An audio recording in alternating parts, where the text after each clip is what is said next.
Ya voy a ir. Doctor Furque, ¿la corrupción es un mal inherente a los argentinos o siempre hubo corrupción en la historia? En la historia de la humanidad, desde los primeros tiempos apareció esto, ¿no es cierto?, de quererse aprovechar de las cosas de todos. Desde los primeros tiempos, las primeras civilizaciones, en Grecia, y antes de Grecia incluso, en Egipto. Yo le voy tirando a ver si su memoria le ayuda, porque usted tiene una memoria prodigiosa. Julio César, ¿era corrupto?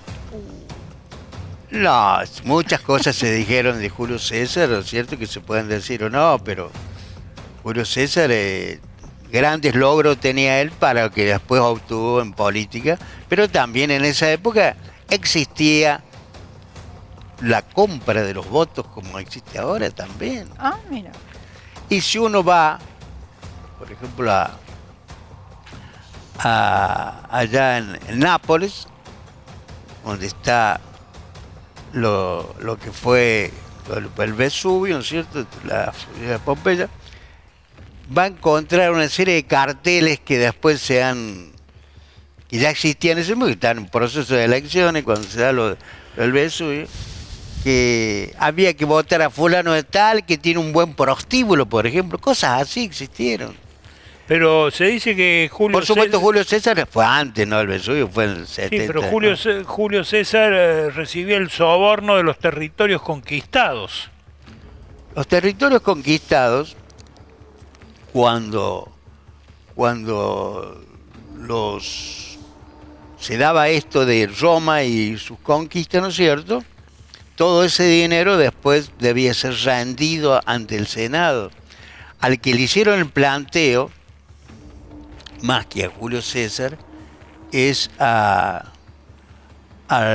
famoso Escipión, el Africanos, que es unos grandes hombres de Roma y sus avances, porque es el que va no solamente a someter Cartago, Numancia, también con grandes empresas bélicas indiscutibles en extremo, ¿no es cierto?, por cómo fueron eso.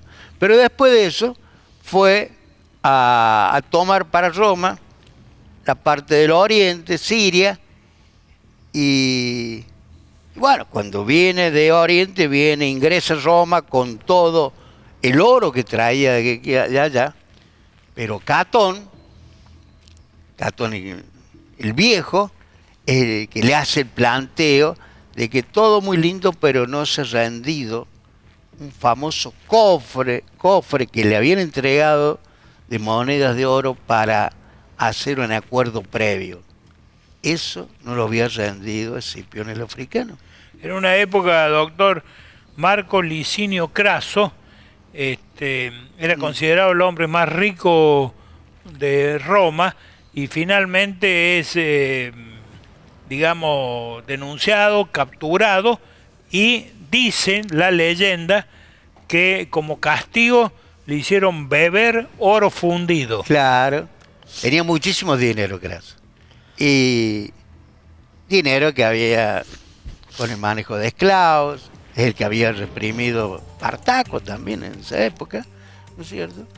Y cuando va a Oriente, lo vencen a Oriente, y ahí, como este es el que tenía más oro que todo, le hicieron tragar oro derretido. Así fue, está contado la historia. Pero a los efectos de relacionar con la pregunta inicial, si la corrupción, porque en Argentina estamos viviendo una democracia. En la Atenas de esa época, Pericles fue el impulsor de la democracia. Sin embargo, también hubo corrupción. Claro, el problema de Pericles, cuántas veces, a veces yo vivo ahí en Cerro Rosa y estando en la estación de servicio me dicen, ¿usted qué opina de los cuadernos de esta historia con Cristinos, cuadernos? Y yo, sí, estamos acá en calle Sagrada Familia, 3 cuadras para allá está el Parque de la Nación. Y ahí hay un monumento, que es el único monumento que hay en Córdoba, a Pericles. Y a Pericles, que uno se va a Madrid, Barcelona, Nueva York, París, todos los grandes, va a encontrar una imagen del Partenón, copiando el Partenón, que es la gran creación para todos los tiempos, allá en Atenas, en el siglo V a.C., del Partenón, ¿no es cierto?, Una de las 7 maravillas de los del griegos. mundo. Cuando construye eso, ¿cómo llega el dinero a manos de los atenienses? Se forma una liga donde todos tenían que poner dinero para enfrentar posiblemente alguna vez futura.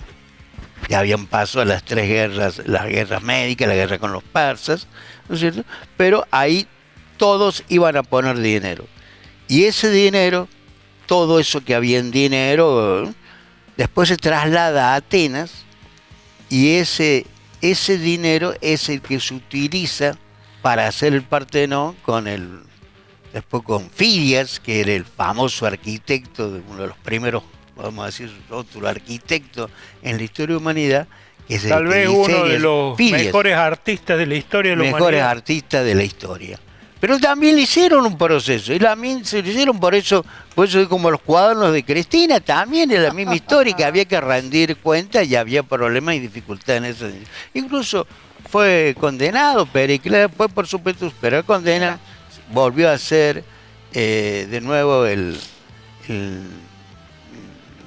en Atenas y bueno, termina... Pero no solo los gobernantes, sí, también los abogados, como Demóstenes, que era abogado como usted, claro, doctor también. Purke. O sea, los abogados no se salvan de ser corruptos. Uno de los primeros que puede decirse rótulo de abogado, Demóstenes, ¿no es cierto?, que es el que aquello de las Filípicas, porque es el que empieza a los discursos de Filípica en contra de Filipo II, de Macedonia, etc. Pero también a Demóstenes, de pronto no se encontraba un dinero que era público, que estaba destinado para una diosa determinada, y a uno de los que se lo condena es a Demóstenes. Demóstenes, un gran la oratoria es hablar de Demóstenes, y cuando era chico se iba se apartaba del ámbito urbano y se ponía piedras en la boca para poder hablar mejor y hacerse entender mejor. Esas son las historias de Demóstenes. Piedras en la boca. Claro, de esa forma Y mantiene la saliva, poder hablar. Mantiene la saliva. Mantiene la saliva. Todas sus dificultades las naturales que tenemos todos. Claro. Y fue, por supuesto, el gran admirador de Demóstenes, va a ser después Cicerón, porque es el de la oratoria. Demóstenes vive, por supuesto, en el siglo IV antes de Cristo, Cicerón en el siglo I antes de Cristo. En estas grandes conquistas con este fanatismo, por ejemplo, de los romanos por conquistar Britania, la Galia, Hispania, ¿no? En estas grandes estructuras de colonia o de dominio, tal vez, como dijo el doctor, Julio César no era corrupto, pero desde que salía el dinero de Bretaña y recorría todos esos kilómetros para llegar en manos de Julio César, es lo mismo que pasa en la actualidad. Son todos esos humanos proclives y tendenciosos a quedarse con los vueltos los que generan una gran corrupción ilimitada. Entonces, ¿no? Hay una frase famosa de Catón, el joven y el viejo es el que había tenido planteo de esto de que no había devuelto el africano, ¿no es cierto?, el dinero de allá atrás de Siria. El cofre. Pero el joven, que es de la época ya de Julio César, el que dijo, el que roba, saca cosas. A los hombres, las mujeres, ¿no es cierto?, va a vivir entre espuelas y calabozos. El que va a sacar al Estado va a vivir entre el oro y la púrpura. porque siempre, lamentablemente, los que, como el libro ese que escribió Tobrinio, los que meten en la mano en la lata, siempre viven bien y nunca son, muy pocas veces son engrillados. Y en esa época ya, doctor, aparece un personaje que está muy mal visto acá en la Argentina, entre los argentinos, es una palabra casi descalificadora, pero qué bien le vendría a la Argentina y a los argentinos que existieran muchísimos de esos personajes denostados en esa época. El personaje de esa época de la historia, doctor, se llamaba, o le llamaban, el delator. El delator no era solo el que acusaba, sino también el que ocultaba la información. Entonces, gracias al delator, empezaban a descubrirse todos los hechos de corrupción. Y sí, y nunca debemos olvidarnos de Epaminondas, que es el Epaminondas de los partidos democráticos en esa época en Grecia. Cada ciudad era un estado independiente. Epaminondas es de Tebas, y uno de los líderes de Tebas después de la guerra de Peloponeso, en el siglo IV, y es el que va a denunciar cuando al amigo de él ya lo habían coimeado y lo querían coimear a él los persas, que andaban buscando cómo deteriorar a aquellos de los grupos democráticos que eran los que hablaban de el pueblo y sus grandes logros. Epaminondas. Pero Tebas. o sea, está claro que nos tenemos que quedar tranquilos. No somos los argentinos, o tristes, depende. No somos los argentinos los inventores de la corrupción. Ya en la historia de la humanidad, es más, 3.200 años, hace 3.200 años, Ramsés ya también era acusado por corrupción. Sí, Ramsés IX, porque ya al final de la época de los egipcios, Ramsés II es de Ramsés IX, pues no es Ramsés II. Ramsés IX, o sea, cuando ya terminaban los Ramsés, pero los Ramsés son de la 20 dinastía, o sea después no de eso vienen los faraones negros. Cualquier Ramsés. Pero en esa época, fue el 9. ¿qué es lo que denuncia? El 9 fue el corrupto, dice él. En la época de Ramsés IX se denuncia la corrupción que había para sacar el oro que había en todas las tumbas de los faraones. Perdón, pero quiero hacer una acotación. Menos mal que Alberto tuvimos uno solo, porque si hubiéramos tenido 9... Alberto, ¿y qué usted cree que este señorito nuevo tiene algo más de Caputo? Caputo, que tiene el ministro de Economía, Sí, que sabemos lo mandó que el fue. oro a Inglaterra. La suma del oro que mandó Inglaterra es sideral, no entra en la pantalla. En la época de Ramsés IX, según nos cuenta el doctor Furque, saqueaban el oro de las tumbas de los faraones. Ajá.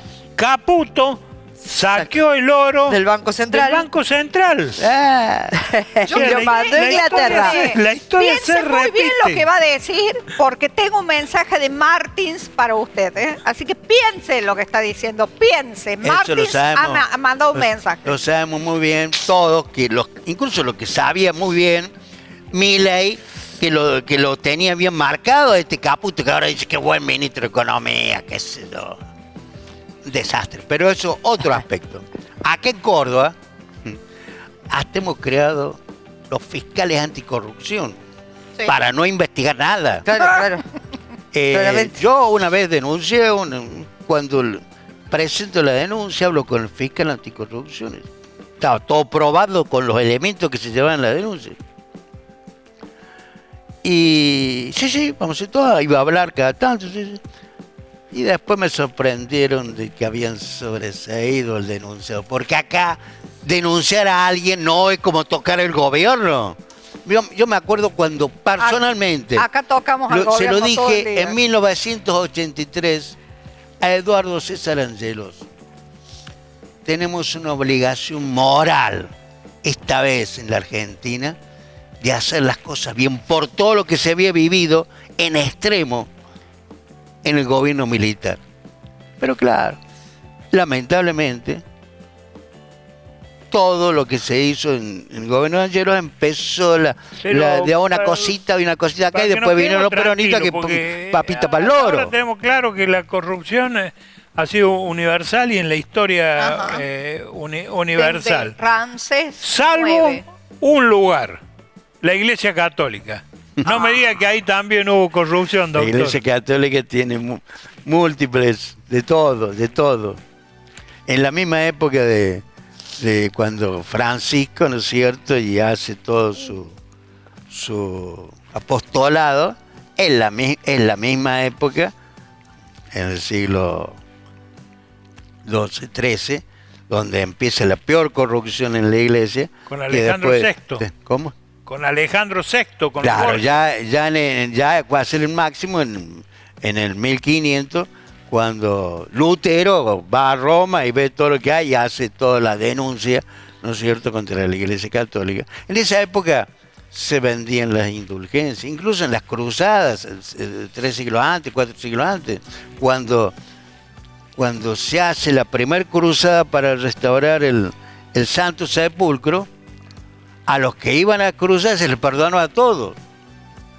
Incluso después, como el Papa sacaba mandas también que decía, se perdonan hasta los intereses. Lo único que había que pagar al Papa nada más, Claro. a la Iglesia. Lo paso a otra época. Todo ha existido. Al Renacimiento.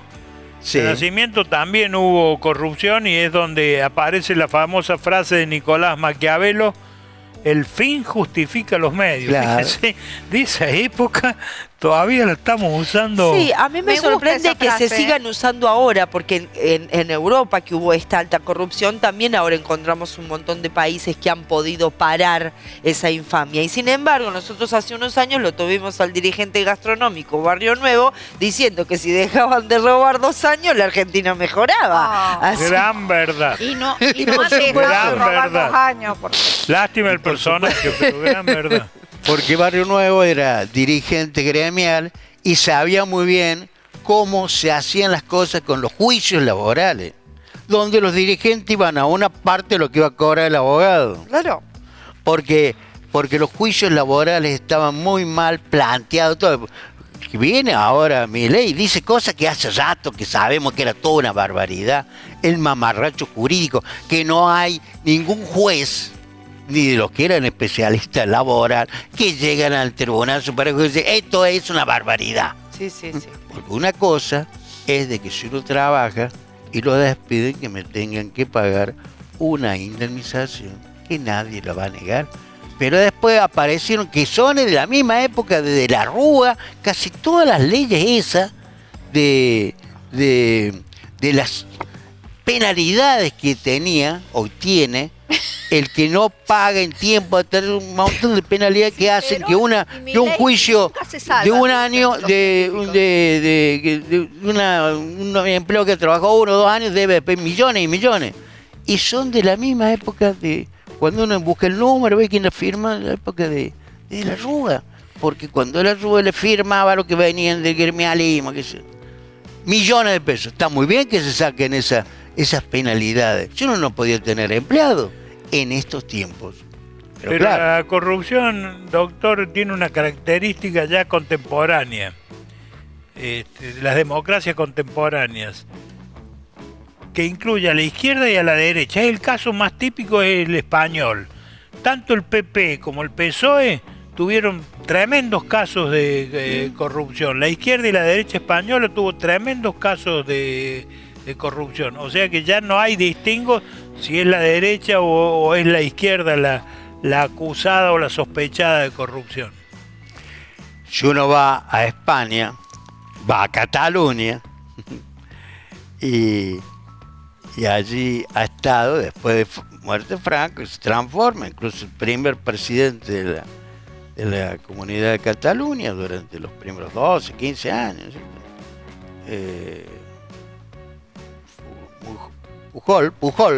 Pujol, claro, está probado todo, que cobraba el 3% de toda la obra pública que había en Cataluña.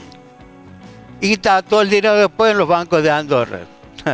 quien mandaba... Acá en Argentina era el diezmo. Claro. Acá, sino que acá aumentan el porcentaje. Bueno, y acá lo mismo. Ahora el 10%, 20% parece normal ante lo que cobran otros. Nadie va preso por meter la mano en la lata, como bien lo dijo mi amigo Tourinho.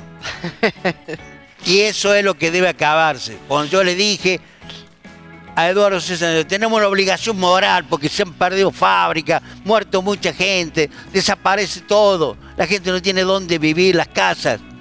Tenemos que ser honorables, pero se hizo la corrupción en todo. Incluso lo que habían hecho más los militares en esto, lo apuntalaron. ¿Cómo? Porque en el gobierno militar se creó esto de la jubilación de los jueces, diputados y ministros. Octubre de 1972, que viene un mandato de Estados Unidos. Allá se habían cansado del amiguismo con los dictadores ya en extremo de Latinoamérica, Trujillo, Batista, etcétera, etcétera. Y entonces viene esa sugerencia. Y aquí en la época del anuncio, Golden era el gobernador, y uno se va a Cosquín y ve en Cosquín una calle que se llama Vesco, Vesco come corta. Vesco ha sido diputado, Vesco ha sido, me acuerdo en el 58 la fórmula fue Gamón Vesco por los radicales, pero después era presidente de ese círculo que uno no lo entiende todavía, de legisladores, mandato cumplido, qué sé yo. Y ese Vesco, cuando se hace, esto se cree el absurdo de la jubilación, porque no son un peso, la jubilación de los legisladores y de los jueces, ¿no es cierto? Le entregó un cuadro al gobernador militar, Golden, en una cena por reconocimiento de la jubilación. Pero no era que iban a dar una jubilación mínima porque fuiste legislador. No, cifras astronómicas. Doctor, eso no lo sabe la gente. En la historia han aparecido regímenes como la dictadura soviética, el nazismo alemán o el fascismo italiano, cuya carta de presentación era acabar con la corrupción. Y también terminaron siendo tremendamente o más corruptos que los otros. Uno ve lo del nazismo y del fascismo de Italia, y bueno, ya va al extremo cómo se manejaba el dinero público. Hitler no era de por sí poderoso económicamente, terminó siendo el que manejaba a su placer todo el dinero de la Alemania. Y después, como sigue después lo de la guerra, ¿no? Pero volviendo a estas democracias corruptas y lo que dice el doctor de que en algún momento el gobierno de Estados Unidos se cansó de tener amiguismo con los gobiernos de facto y decidió apoyar estas democracias, y en estas democracias apoyar esta corrupción, fomentando jubilaciones a jueces y a funcionarios que no tendrían que, o sea, tendrían que estarse brindando un servicio público y no tener una jubilación de privilegio por esto. Lo que se hace también es sostener en la democracia un estado de corrupción permanente, que es mucho más fácil que en un estado de facto, cuando los militares de los países suelen ser un poco nacionalistas, porque terminan siendo nacionalistas, no quieren vender el mar, no quieren entregar las tierras. O sea, a Estados Unidos, que es un estado que quiere copar las tierras ajenas, los gobernadores de facto de América le han costado, porque no han querido entregar ni sus tierras, no han querido entregar las Malvinas, no quisieron entregar las aguas continentales, no quisieron entregar el oro que había en la cordillera. Entonces, sostener esta corrupción en lugares demócratas donde el nacionalismo no existe, es mucho más fácil para contener y para poder poner políticas que son totalmente de invasión democráticamente. He escuchado anoche por televisión que el gobernador de Córdoba dice, sí, necesitamos un presupuesto. Sí, lo escuché. Por La Nación Más. Y si no nos da el gobierno nacional dinero, que por ley corresponde, vamos a hacer juicio, porque tenemos, sino que ahora estamos pagando entre todos los aportes a la caja de jubilaciones de la provincia de Córdoba. Pero el gobernador está equivocado y tiene que pensar que los aportes a la caja de abogados de jubilaciones de la provincia tienen que ponerle él un cuchillo y decir, termino con esta inmoralidad. Y los jueces que empiecen a ganar lo que debe ganar. Sí, sí. Porque eso es lo que está pasando en Córdoba. Todos sabemos que los jueces viven en barrios privados, que no ha sido siempre así. Antes, yo me acuerdo, En la década del 60 uno estaba en el centro, en Alta Córdoba, ¿no? Y había jueces inquilinos, jueces que vivían con la gente. Y este sistema está destruido con los tiempos actuales. Entonces pierde la gran oportunidad, Yarlora, de darse cuenta. No tengo plata, tengo que tener plata para todo el mundo, para que coman, tengan salario, etcétera, ¿no es cierto? Y esa plata, que es la provincia, no meterla en la caja de jubilaciones. La caja de jubilaciones tiene que decir, hasta acá llegó, señores jueces.